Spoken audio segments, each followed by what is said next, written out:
Have you ever wondered why the universe doesn't send us a text message saying, "Hey, I started around 13.8 billion years ago"? Imagine if the universe was that chatty.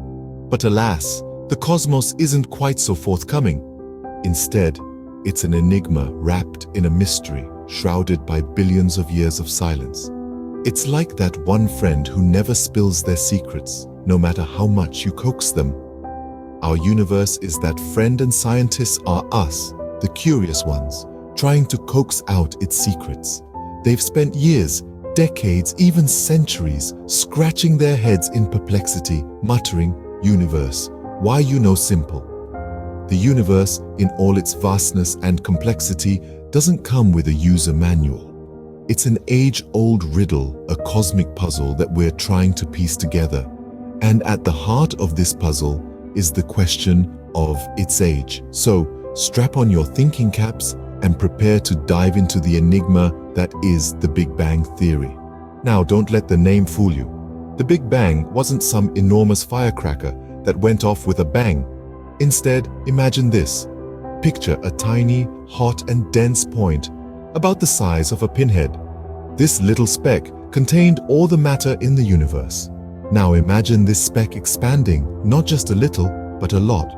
We're talking a colossal, mind-boggling, cosmic-scale expansion. This expansion wasn't like a balloon popping, with stuff flying out in all directions. No, it was more like a loaf of bread dough rising. The dough, just like our universe, expands from all points within, not just from a central point. And just as yeast makes the dough rise, something triggered our universe to expand. But what was it? That's a mystery for another scene. So, the Big Bang was more of a universal expansion, less of an explosive bang. Sorry to burst your bubble, though, or not. Imagine the universe as a giant raisin bread dough, expanding and carrying everything with it. Well, except for the raisins. So, right after the Big Bang, the universe was this hot, dense soup of particles, kind of like your grandma's famous stew, but with less carrots and more plasma. In this cosmic stew, tiny fluctuations in density began to grow, like yeast in a dough. These denser regions pulled in surrounding matter through gravity, and voila, the first galaxies were taking shape. Now think of these galaxies as cosmic dance floors. Atoms started to boogie down, forming the first stars. Picture it, a star waltzing into existence, twirling and spinning, all the while belting out light and heat. Quite the showstopper, wouldn't you say? But let's not forget our friend, gravity. It wasn't quite done yet. It kept pulling matter together to form even more stars and galaxies. And these galaxies, they were just doing their thing, spinning and stuff, like a galaxy-sized disco ball. Meanwhile, within these galaxies, smaller chunks of matter began to coalesce, forming planets.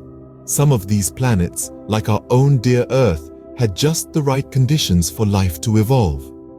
So, in a cosmic blink, we went from a hot, dense point to a universe filled with galaxies, stars, and planets.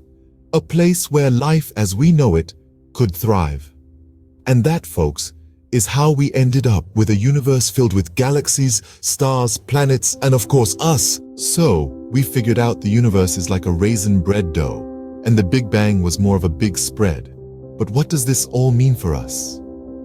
Well, let's sink our teeth into this cosmic loaf, shall we? The Big Bang Theory suggests that our universe started from a singularity, a point of almost infinite density and temperature. It's like imagining that all the raisins, flour, and water for our bread were initially crammed into a single tiny raisin. And then, in less than a blink of an eye, wham, we've got our dough, rapidly expanding and cooling, just like our universe. Now, you might be thinking, okay, but how does this affect my daily life? I mean, I'm not a raisin, or am I? Well, in a way, we're all raisins in this universal bread. We're made from stardust, born from the fiery aftermath of the Big Bang. But don't let that give you an existential crisis. Instead, consider it a connection to the cosmos. A reminder that even in our tiny corner of the universe, we're part of something much, much bigger. And speaking of bigger, let's talk expansion. You see, our universe is still spreading out, like dough rising in the oven.